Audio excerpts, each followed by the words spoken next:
Talk all day. The views and opinions of the hosts and guests are their own and do not necessarily reflect the position of the management and staff of Guardian Network.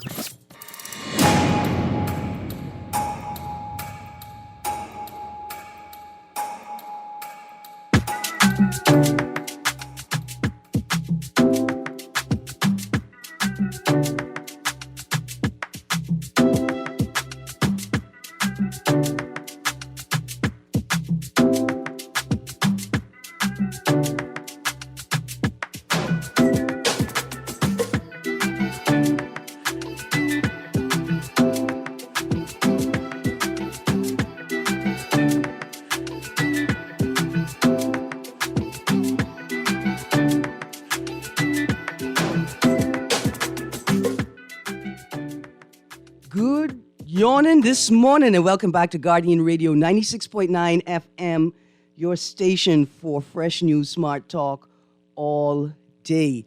Well, good yawning this morning. It's Monday, the 13th of February, 2023, and you're on the clock with Erin, Greene. On the clock, we engage organizations, institutions, social and cultural leaders, and ordinary people to better understand the impact of public policy, private sector development, and emerging social and consumer trends. On the clock, we have conversations that help us understand and navigate a rapidly changing Bahamas. Good morning. Today, I would like to talk about what's in the news, what's in the headlines, what's been in the news. Let me give you the numbers to call this morning. You can reach us at 323-6232. That's 323-6232. 325-4316, 325-4316, 325-4259. Tomorrow is Valentine's Day. I'm sending out this public notice. Dear loved ones, do not forget that you have a heavy, heavy obligation. There's great expectation for you tomorrow. Remember, it's the thought that counts. Think hard about it. Don't get yourself in a problem tomorrow. In other news, another important announcement. I'm here this morning to remind you that it is illegal to turn left on red anywhere but University Drive and University Commons intersection. That's what we used to call Thompson Boulevard. To turn to go to the stadium and National Insurance. You can only turn left on red there. You cannot turn right on red anywhere. Not anywhere. Not even in your mind. Don't. This minister tried that. Did not work. Don't do that. I plead, I beg, I implore the Royal Bahamas Police Force to begin enforcing traffic controls. Now, I see a number of roadblocks, people complaining, and people are happy to see the roadblocks, police presence. But I argue that the roadblock is more problems than it is solutions. You're causing more backups and delays and issues. A regular police patrol would have a greater effect in moderating driving behavior, catching and identifying small traffic infractions, and even catching and detaining serious criminals. Yes, texter. Right now, the text just came in. Erin, please continue to remind these drivers the rule about turning left on a red light. Some of them tried to blow you to go, but I don't move at all. Listen, I like to say, we live in this place where we practice something I call Jesus is my personal Lord and Savior theology. No, the New Testament theology, Jesus is my personal Lord and Savior. But the way we practice it is like it's to the exclusion of everybody else. Like Jesus could only be my friend. He don't have enough time and space, busy saving the world, to be everybody's friend. I want you to treat your insurance agent like that. He's your boy. Like he's Jesus and you were with him when God died. Check Nietzsche. Nietzsche knows the story. I'm not saying he's a snitch, but Nietzsche knows the story. You need you to treat your insurance agent like that. And today, before don't call your insurance agent on Valentine's Day. Your significant other will be very jealous. Today, call your insurance agent and ask them what the law is. The police don't know. The police don't know that all of them are traffic officers. They don't know. Call your insurance agent and ask them. You can only turn left on red at University Drive and University Commons. And you can't turn right on red anywhere. But if I were interested in putting revenue into the Royal Bahamas Police Force petty cash wallet to take care of basic things that they need, like sweaters,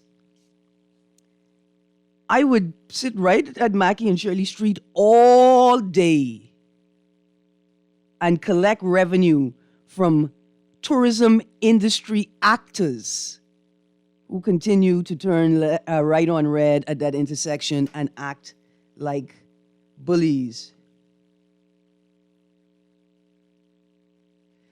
Ah, boy, dear texter, I got somebody texting me about the Super Bowl show. That was a great game, wasn't it?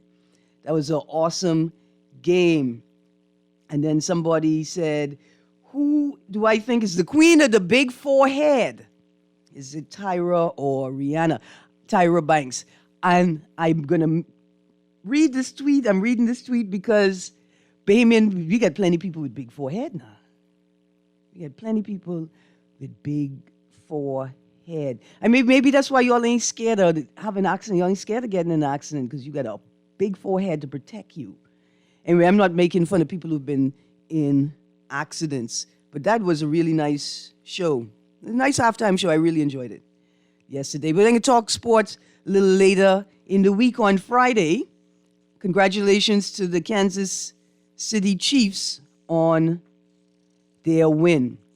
All right, so this morning I want to talk a bit about the upcoming CARICOM meeting. There's an article in last week's Guardian, I think it was Friday's Guardian, Bahamas 8th on regional murder rate chart. We've had another weekend of shootings, grievous injuries, and killings. The homicide count has certainly gone up this weekend. Then Judge lifts Shantytown injunction. Judge lifts Shantytown injunction. And UN Human Rights Chief calls for special forces to Haiti.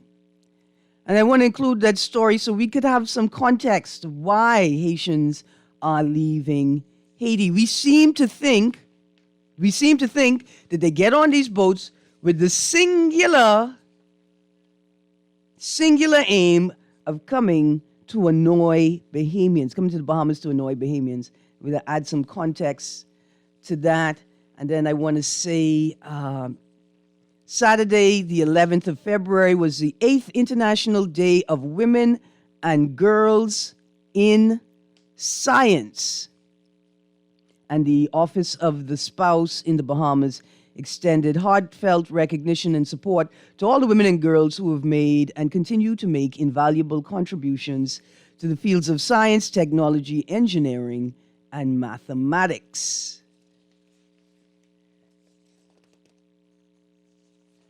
So, let's start with Bahamas 8th on regional murder chart. All right, I got a text here. Sorry, I'm going to go back to it. It says, morning, why you keep saying it's illegal to turn left on red except two places? Didn't the law pass that you can turn on red wherever? Just asking. Great. Dear texter, this is why I say it every day. So in 2019, I think July 23rd it may have been, the Traffic Amendments Act was tabled. In the story covering that, the then Minister responsible for Transport, Renwood Wells, said, you could turn left on red now. That's all of the media reported it just like that. It turns out, though, when you read the legislation actually says you can only turn left on red where there is a sign permitting it. Now, let's be very clear. Every once in a blue moon, Ministry of Works hires a contractor to spray paint in the road. Some of our traffic lanes at intersections have a left turn arrow. Some of them don't. Not because they're not supposed to, but because the paint has faded away and nobody felt the need to repaint them. That arrow, that left turn arrow in the road on the surface of the asphalt, is not the sign that you could turn left. It is not the sign. Some intersections in the traffic light, they have a turn left arrow. You can only turn left if that turn left arrow is green. That is not the sign. There is only one sign erected, and that is at University Drive and University Commons. Now, for those who are unfamiliar with the road name change, that's Thompson Boulevard, where you go to the stadium. Now, that's a four-way intersection. Only one exit at that four-way intersection permits you to turn left on red. Only the one westbound on University Drive to turn left onto University Commons. It also has a left turn lane, but most importantly, it had a sign. Now, it appears as if there's some debate between Road Traffic Department in Royal Bahamas Police Force and the other ministries responsible for this change. One of the things I heard was there was a debate about whether they are going to erect signs where you cannot turn left on red, right? But the law says you're looking for a sign that says you can turn left on red. But I heard that stakeholders, like more than me and you, the actual people who driving on the road all the time, we not the stakeholders, I mean. The Royal Bahamas Police Force and other government actors were debating or negotiating, suggesting that it should be, you could turn left on red anywhere except where there's a sign indicating that you can't. Well, let's pause here for a minute. New Providence was not properly designed, not for cars. For donkeys, maybe, but not for cars. And so, there are far more corners where you cannot turn left on. And I say cannot. I didn't say should not. I said cannot. And I mean to say it like that. Because y'all know better than what you're doing on the road. I don't think we should go with that plan. I think y'all should stop trying to negotiate that out. Y'all need to sit down right now and determine which intersections you can turn left on red and put up the signs. You can't pull the law back now. All of y'all been to the school assembly where they tell you you can't go from talking on the phone to holding hands and then back to just talking on the phone. You can't go from holding hands to kissing and then just back to holding hands only. And you can't go from being intimate just back to only talking on the phone and maintain the same level of relationship. In the same way, it's too late. You can't pull this law back in the bag. Y'all need to immediately identify the intersections where you can turn left on red and put up the signs. See, there's a fancy word that I would have known if I stuck it out in law school, but I could be honest with you. You know who needed that turn left sign long time? COBUB Law School. Anyway, that's another point. There's a fancy word for it. This cannot be tolerated in the law. You done passed the law. You done gazetted the law. The law is supposed to be enforced, hey? And then you come back and say, oh, yeah, well, that ain't exactly what the law says. The law abhors a vacuum. You have to act. And it's not just the law itself that requires it. Look around you. Look at the number of good, decent, church-going Bahamians. Notice I didn't say tax-paying. I don't know if the two go together. But decent, church-going Bahamians that just refuse to operate their motor vehicles with common sense. They refuse to do what they know they ought to do when they know they ought to do it because they know ain't nobody gonna do anything about it. They are prepared for people to look them in their face and ask them what's wrong with them. Got a text here that says, thank you. I agree with what you're saying. Great show. Keep up the good work. I need you all to understand there are more Bahamians out there that agree with me than don't agree with me, you know. They're just scared to say anything in the public airwaves. The people are out here terrorizing ordinary Bahamians. And there's two types of terrorizing, you know. Let's talk about it. There's two types of terrorizing. It's those people that just shoot out the corner. They don't care about stop signs and red lights. They'll overtake 5 cars to turn left on red, even though everybody else adhering to the law. It's them set of people, right? And then it's another set of people who out here terrorizing people on the road. You could imagine the government spent all that money to create a dual carriageway so 2 cars could drive in the same direction in opposite lanes at the same time, and y'all decide that you're going to drive at 15 miles an hour in both lanes with nobody in front of you, with nowhere to go. And you could talk about, well, I don't know why y'all want speed everywhere. The road was designed for you to be accommodated if you don't want to get your eyes tested, if you don't want to have a talk with your family members about how you don't feel competent enough to drive on every road anymore. The road was designed to accommodate you. So people operating at different paces can operate at different paces. Got another text here. Note all roads being paved for Wait, did you say note all roads being paved for CARICOM? But street lights out on highway from 100 yards going east of Blake Road roundabout and on West Bay by all along Sapadilla Restaurant going to Rock Point House where George Moscow used to live. So please ask Ministry of Works to fix the lights on both roads. It is very, very dark at night. I had to go out west on Friday night. Very dangerous. Yes. See, let's stick a pin on the traffic thing for a second. Not really sticking a pin. Remember last week I told you all that I think that Alfred Sayers should resign, just not over BPL? Because if Alfred Sayers is going to resign over BPL, we're going to pull a whole lot of people back to make them resign. We're going to appoint them as parliamentary secretaries, give them 1 month paycheck, make them resign and give the money back. The BPL thing is special. Now, we want Alfred Sayers to resign. There are many, many reasons why he should resign right now. And one of them is JFK Drive and the lack of proper streetlights.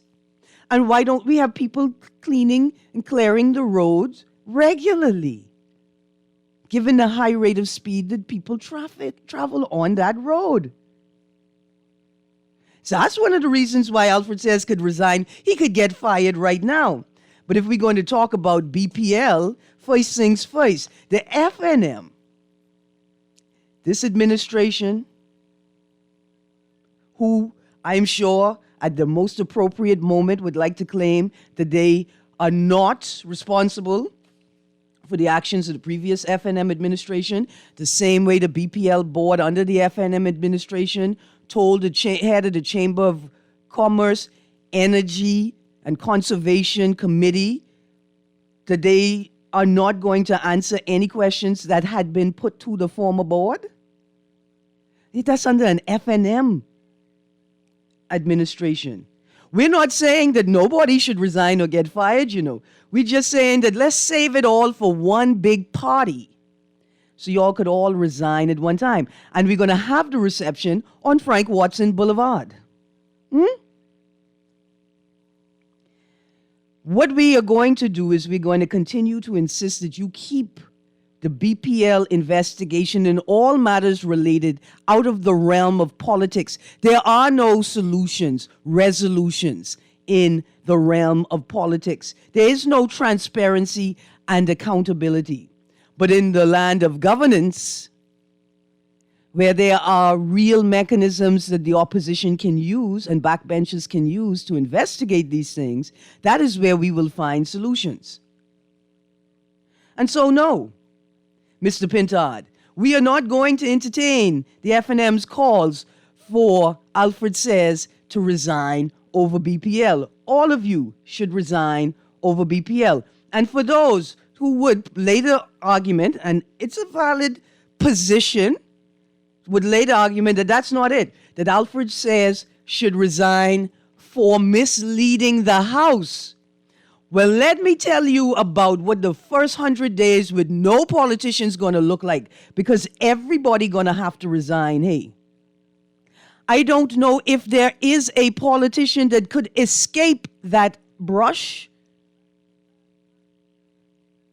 At some point in time, they have all misled or participated in acts intended to mislead, or that unintentionally misled but were never clarified to the House.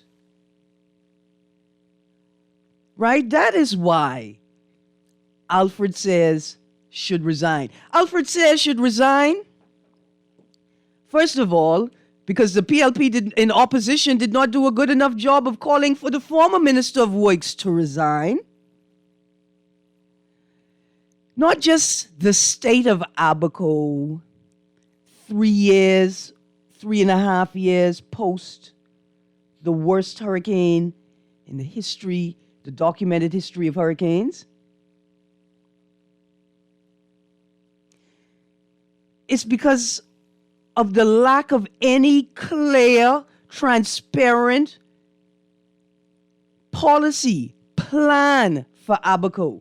Y'all couldn't get the public's help if you actually wanted it, because you refused to tell us what it is you're doing and how it is we could help. If you look at the state of Abaco, you just look at the state of Abaco. It don't matter who, this is the next thing, it don't matter who the Minister of Works is, they just need to resign. It's obvious that they're not doing enough.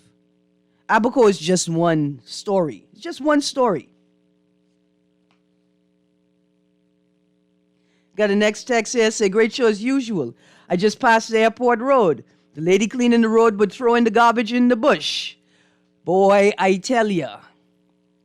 I don't know what happened to beaches and parks under this new administration. I'm more inclined to say that the successes that we saw was under the leadership of Shenandoah Cartwright versus the FNM. I would say Shenandoah Cartwright. I don't know what's going on with beaches and parks. I have to make this point.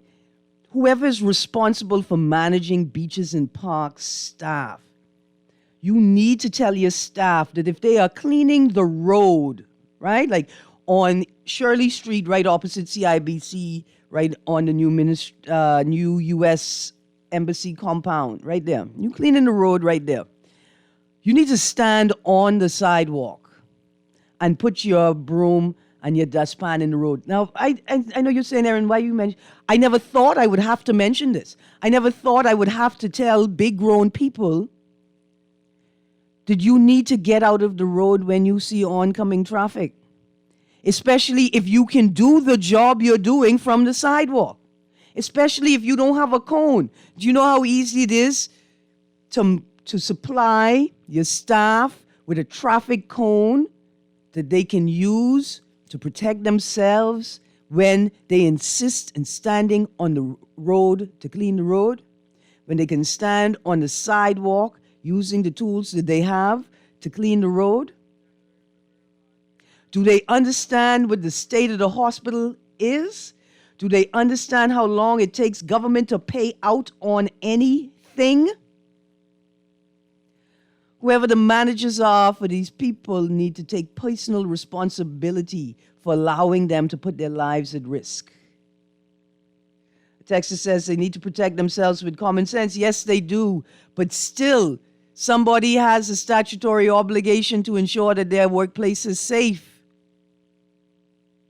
Just because they don't work inside an office doesn't mean that there's not a statutory obligation. In fact, Equality Bahamas has been working on this campaign for well over a year. And they're talking about sexual harassment in the workplace, but they've also talked about violence in the workplace and what the workplace is. The workplace isn't just when you get to the office and clock in. Like, the workplace also includes your journey to work. And somebody has a responsibility for that. Somebody said, give me a belt they would learn today. It really does, though, feel like that is the only action that compels people to do what they know they ought to do. Text, good morning. Something also needs to be done about these big dump trucks with unsecured loads littering all over the street. One just let all type of garbage on the street. Dear texter, thank you very much. There are regulations in place, so big dump trucks are supposed to have covers. They're supposed to have a device that covers the entire load. It gets better, though, texter. When they go to a company to fill the truck, there is a standard, and the person providing the material should stop filling the truck when it hits that line. See, you don't have to rely on the truck driver, service provider, who is trying to be as efficient as possible, right? And carry as much fill as he can in one load. You can't rely on him because his desire for survival is too strong. You have to rely on all the parties at play to ensure that the standard is met. The truck should not leave whatever station it was at that full, so full that it cannot contain its load to the next location. I got another text here. I got to read it because it seems important. Good morning. There's been a shortage of Azaga eye drops in Freeport pharmacies for the past 3 weeks for NIB customers. My mom was unable to secure her meds for weeks, but they have for regular customers. Okay, so I have a texter here that's really saying that some NIB customers are saying that they cannot access this particular product, Azaga eye drops, but as far as they know, regular paying customers are able to access it. Thank you for sending me that text. I'm hoping that the people at NHI are listening and they ensure that there's no discrimination in services and access to medication. Dear private pharmacies, I know that people have bills to pay. You know that you may have investors. In fact, you may have a statutory obligation to meet your bottom line. You can't be giving away things for free. But we're talking about medicine. And one of the things we should guarantee in this country is equal and equitable access to medication and health care. Don't mind the government don't take it seriously. We could take it seriously.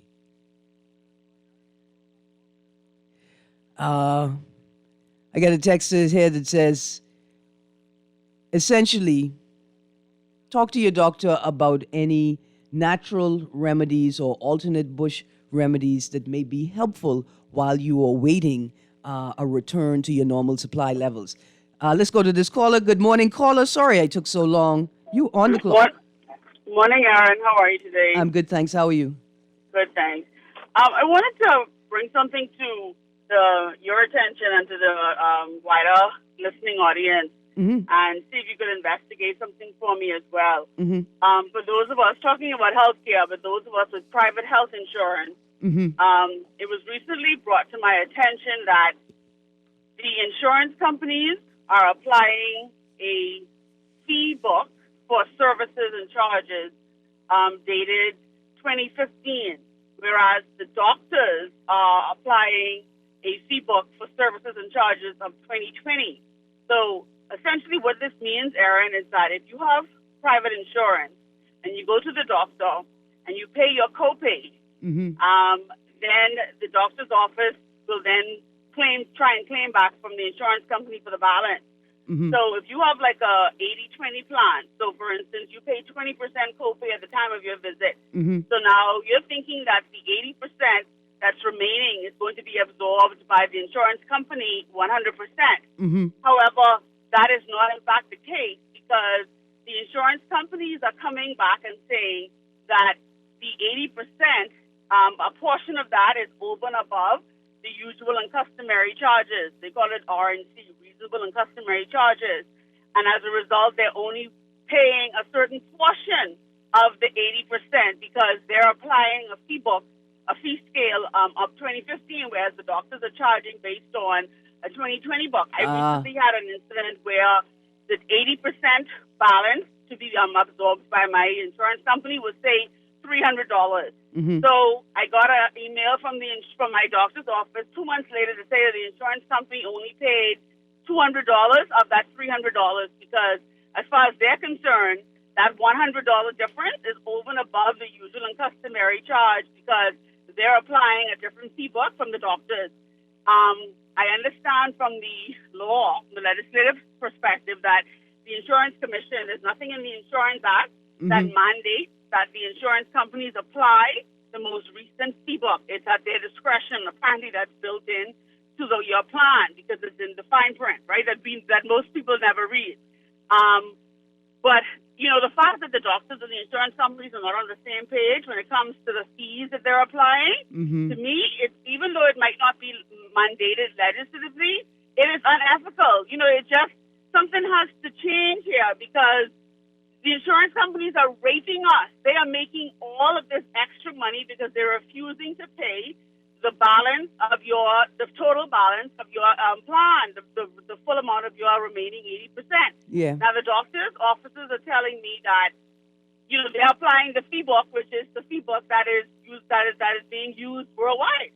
But it's just that the insurance companies are refusing to come up to the current fee book because they're going to lose money. You're paying these high premiums. Here's what I'll do. I'm going to reach out to the Bahamas Insurance, is it agency? The governing body? Insurance Commission. Okay, the commission, the governing body, and then I think there's a I like to call them special interest groups, but there is a professional organization, right, for the insurance industry still. So I reach out to the two of them, and let's bring some clarity to this matter because there has to be clarity. First of all, what do your customers understand their service to be, right? Like what? And then second of all, why wouldn't within the industry? Why wouldn't you all be on the same page? Why would you create an environment where there could be such a profound lack of clarity? Correct, and such a vast difference in pricing. Yeah, it just doesn't make any sense. No. All right, so tell me, it's the Bahamas Insurance Commission? Yes, the Insurance Commission of the Bahamas. I think the executive director is Michelle Field. Okay. But I'm also going to be writing a letter myself because I've lodged a complaint with my insurance company, and I'm also going to be writing a letter to the Insurance Commission because it's just you think you have an 80-20 plan, which means once you pay your copay, you expect your insurance company to absorb the full amount of the 80% that's left. But when you boil it down, Erin, your plan is essentially a 50-50 plan because you have to absorb 50% of the service. Ooh. Listen, thank you. By the time as you boil it down, by the time as you break it down and you apply the cost and you work out the percentage of what you are left holding, you're essentially working with a 50-50 or a 60-40 plan in some cases, depending on the doctor. Absolutely. Thank you. Listen, thank you very much. You're welcome. Thanks, Erin. Absolutely. Okay. And so now I'm going to call on the Chamber of Commerce and Employers Federation to partner with the Bahamas Insurance Commission for a series of public discussions on VAT and medical insurance. VAT and insurance generally, but specifically medical insurance. I'm going to tell you why I feel the need to put that out publicly. Because earlier this at the top of the year, it was this year, the end of December, anyway, the Business Outlook. I don't know why the government decided that it was going to make such an important announcement at Business Outlook, the top 3 issues that the government intends to prioritize over the next 12 months, right? But they decided to do it at Business Outlook. That's on the side. That they did not include healthcare and Princess Margaret Hospital, right? And the PHA system on their list of issues to be prioritized over the next 12 months is concerning. See, it ain't the state, necessarily the state of the hospital that's the crisis, It's the lack of a plan to deal with the state of the hospital. That's the crisis. And in the same way, with all of these matters up in the air on the table that will affect your ability to access healthcare, that will potentially drive more and more people to the healthcare system, how in God's name is it that you haven't prioritized this at all? Is it not a problem for you? All right, a couple of texts, and then I think we got to go to a break. Morning, Erin. Please reach out to the BIA. Insurance is a doozy. I text. I ain't gonna read that part. They don't tell people the fine print. You can't get a copy of your policy if you're in a group plan, and they pay different doctors different fees for the same services. Listen, here's what the problem is with insurance. It's like insurance is a capitalist venture, but it deals with health care, which is not a capitalist venture. It shouldn't be, right? Healthcare shouldn't be a capitalist venture. Ensuring that people have access to the things they need to save their lives should never, ever commingle or intermingle with capitalism. But here we are. People, God, you gave us the brains to create the things we need, and we here on the planet treating insurance like a capitalist endeavor. Okay, another text. Hey, Miss Greene. I don't think that lady knows a plan. There comes a point in insurance where you have to meet a deductible before the insurance starts to absorb the fees 100%. 2 to 1, she probably hasn't met her deductible yet. That's why she had to pay that fee. She may need to sit with her agent and read through a policy. But text her, wouldn't the 20% be the deductible? The part that she have to pay? Wouldn't that be it? Because what she said is not that she expected the insurance company to cover 100% of the cost. She said she went into the doctors knowing that she had to cover 20% of the cost, and the insurance industry, a company, would cover the other 80% of the cost. Right? So when she walked into the doctor, she's prepared to pay 20% of what the whole thing costs, and her insurance company was going to pay the other 80%. But at the end of the day, when she got a call from the doctors that said, listen, you paid 20, expecting the insurance to pay 80, but the insurance actually only paid 75. And so you gotta come up with the rest of the money. Okay, I got another text. That's her copay. She may have a deductible of $500 annually. For example, she may not have spent $500 for the year yet. Therefore, the 100% won't kick in yet. So you trying to tell me, dear text, I'm going to get back to your text in a second. Good morning, caller. You're on the clock. Morning, Erin. Good morning. How you doing? Oh, I'm doing well. Enjoying this weather. Listen, CARICOM is going to be on Wednesday, right? Yeah. And what if CARICOM and the Prime Minister get to fight on local government and do problems? Because the other Caribbean islands got local government. And how serious local government is for the city and crime. We had significant crime this morning, and the community is not involved. But okay, tell me what the significant crime was this morning, the shooting in Tropical Gardens? Yeah. Yeah, I mean, I And think... some other one, I mean, come on, I mean. No, I think there were at they least... don't enjoy Super Bowl. I think there were at least 3 homicides this weekend. I heard Yeah. on social media's rumors about at least one more, and I think somebody who was grievously injured died in hospital as well this weekend. But let me tell Yeah, you, but, what the government intends. Well, what the agenda is for the 44th regular meeting of the CARICOM meeting. Yeah, I know the agenda. Or you want it to get a public domain. Yeah, it's the economy, climate change, including climate finance, agriculture and food security and health will again be the focus. And Haiti. They didn't say Haiti Yeah, on the yeah. thing. I also mentioned that the solution for Haiti.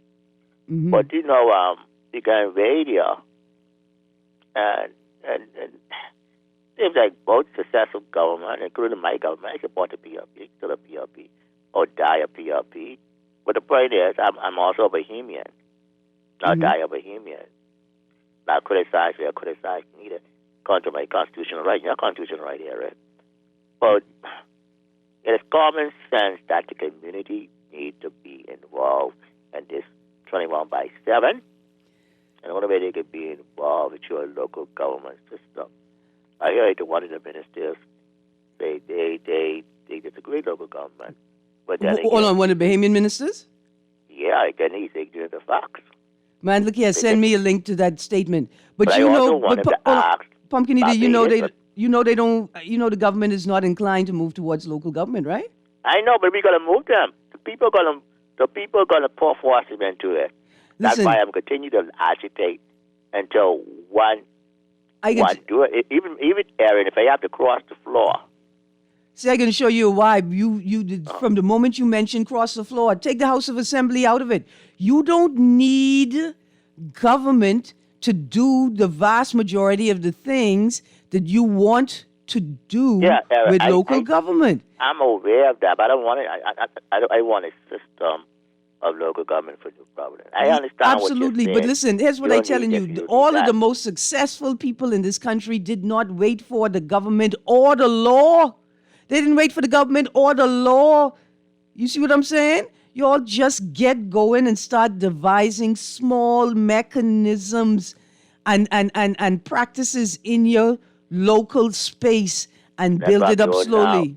Getting the people in general who listen to your show. Yeah. To come together and let's push for local government. Absolutely. But listen, I'm running out of time. I can talk more about CARICOM, this CARICOM meeting tomorrow. Well, I like that Kansas City game. We could talk more about that, yeah. Yeah, I was hoping to get with Mr. Cecil Nuri, I was hoping to get the Minister of Foreign Affairs on so we could talk about what to look forward to in this CARICOM meeting, both culture and politics. And why don't try write that beautiful lady, Prime Minister from Barbados, powerful woman. Me and Motley, listen. Anyway, me and Motley, we're not on good terms. She caused me to have to ponder seriously the question: what's worse, the Crown or the IMF? I never thought I was gonna have to ponder that. But Pumpkin Eater, I gotta go, man. I love that woman. Have a good day. Yes, man. Yes, man. On the agenda, something that I find very interesting: reform of the global financial architecture will engage the heads of government, who will also receive a number of foreign guests to discuss political, economic, and financial matters relevant to our community. Producer, is this another caller? Okay.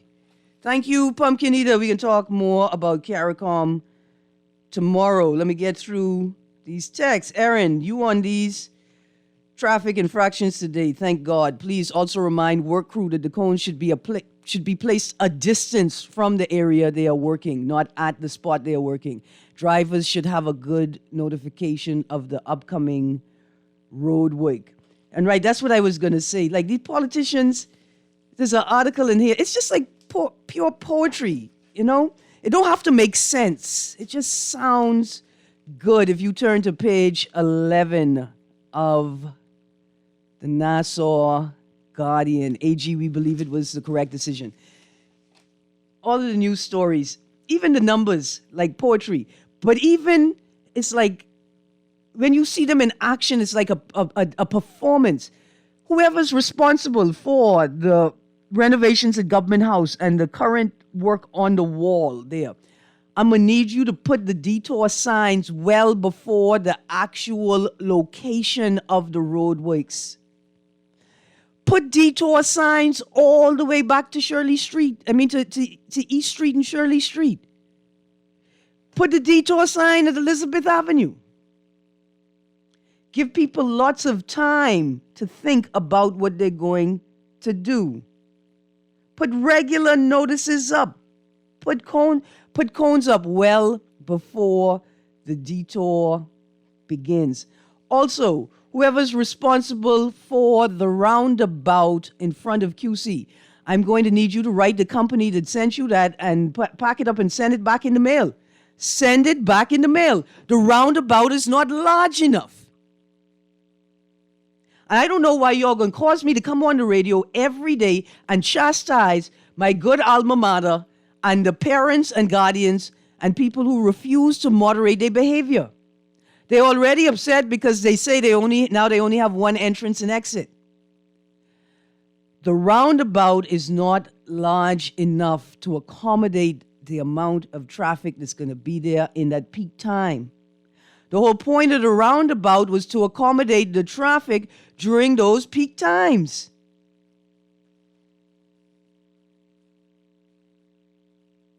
Another text. Morning, Miss Greene. You should have a copy of the left turn law in your hand to read it before commenting so we all can hear what it says. The idea of the left turn law was to ease the congestion of traffic waiting at the light. Turning left was only permitted if no vehicle was approaching from the opposite direction. Dear texter, I actually think I have the law in my file, you know. I don't think I have enough time to search for it. The law says that you can only turn left where there is a sign indicating that you can only turn left. That's what the law says. I will ensure that I have the law. Road Traffic Amendment Regulations, I got it right here.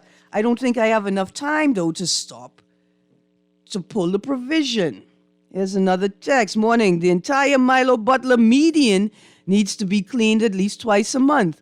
Also, since they refuse to put up cameras to charge litterers, included in their crony contracts, picking up litter twice a month on that strip. Who is holding these contractors responsible? They don't like to hire inspectors to inspect the work. That's why the pothole on Burnett Road, just east of Aquapure and immediately west of the Danottage entrance, done open up again. The potholes all over the place just reopening. You must inspect the work of the contractors and subcontractors to determine whether you're going to give them the contract again. There's a $500 deductible for the first year, and then the 80-20 would kick in for the remainder of the year. Listen, I don't know anything about this witchery. It's supposed to be health care. It's supposed to be insurance. It's not supposed to be capitalism. Also, person texted in, not all plans have deductibles. I don't have a deductible. My plan is 80-20 plan. I know my plan very well. I don't have a deductible. Also, the point I was making is that insurance companies and the doctor's offices are not applying the same fee rates, hence the disparity. Yeah, the desk caller, I get that. I think most people got it. Don't mind me. I'm launching a slightly separate critique of the insurance industry. Texas said, was thinking the same. The lady doesn't understand insurance. Usual and customary is a standard practice worldwide. Listen, I think we understand insurance very well. And all I say to the insurance industry is use your powers for good. I remind myself every day to use my powers for good, not for evil. Right? Use your powers for good. And help the Bahamian people understand what it is that is required of them. Don't treat this like the government treats everything. Oh, if the people wanted to know, they would find out. Please don't treat us like this, like that. Okay? Insurance isn't supposed to be capitalism. All right. Dear producer, give me a second. Dear listening audience, give me a second to look at this. Okay.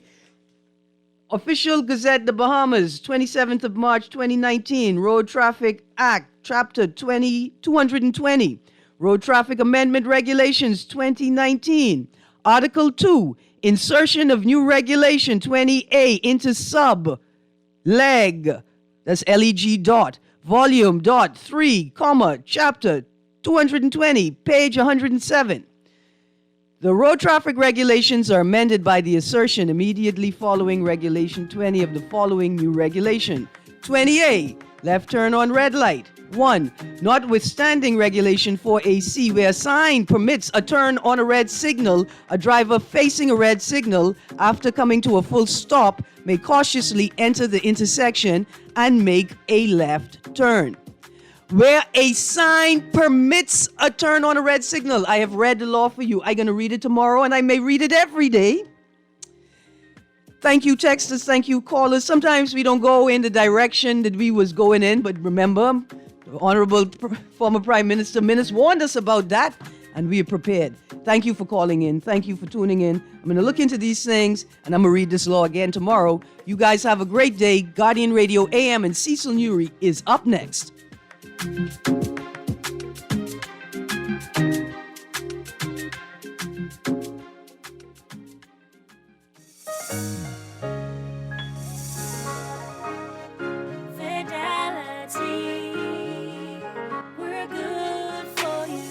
Whether your business is in-store, on the go, or both, let Fidelity work with you to maximize your customers' payment options with a fixed or mobile terminal so that you never miss a sale.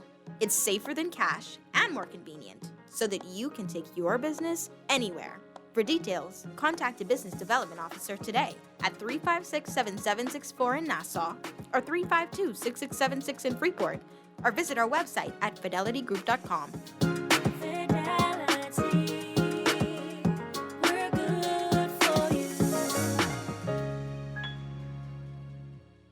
This is Guardian Radio 96.9 FM, Nassau, Bahamas.